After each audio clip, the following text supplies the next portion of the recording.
तारदाळमधील गावभागच विकासापासून वंचित, लोकप्रतिनिधींचे अक्षम्य दुर्लक्ष। तारदाळमध्ये विविध विकास कामांचा डांगोरा पिटला जात आहे।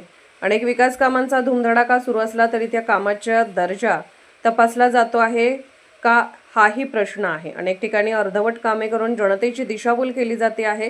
केवळ विकासाचे 100च्या वर नारळ फोडणे व उद्घाटनाचे भव्य दिव्य रील्स करण्यात लोकप्रतिनिधी व्यस्त आहेत, पण सामान्य माणसाच्या डोळ्यात धूळ फेकण्याचे काम सुरू आहे।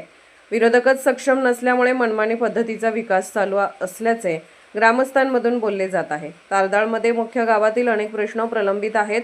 यामध्ये महादेव मंदिर परिसरातील गावठाण रस्ता, टाकळे मळा ते समडोळे मळा मुख्य रस्ता प्रलंबित असे अनेक मूलभूत प्रश्न प्रलंबित असताना केवळ उद्घाटनाच्या प्रसंगी जाऊन वेगवेगळे हावभाव करून रील्स प्रसिद्ध करण्यात लोकप्रतिनिधींना हाच विकास वाटत आहे का, असा प्रश्न नागरिकांच्या चर्चेला जात आहे।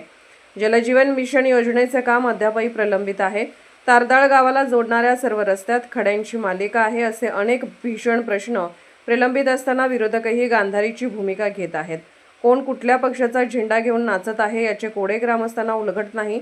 इतक्या प्रचंड विकासाच्या गप्पा करणाऱ्या व रील्स करणाऱ्या लोकप्रतिनिधींना जावईवाडी, हनुमान मंदिर, दर्गा चौक ते कुंभारमळा हा गावाचे नाक असणारा मुख्य रस्ता समजला जातो। तोच रस्ता अपघाताची मालिका ठरत आहे। याकडे लोकप्रतिनिधी यांना लक्ष देण्यास वेळ नसावा काय, या इतके दुर्भाग्य कोणते नसावे, असा सवाल जाणकार ग्रामस्थ व नागरिकातून होत आहे।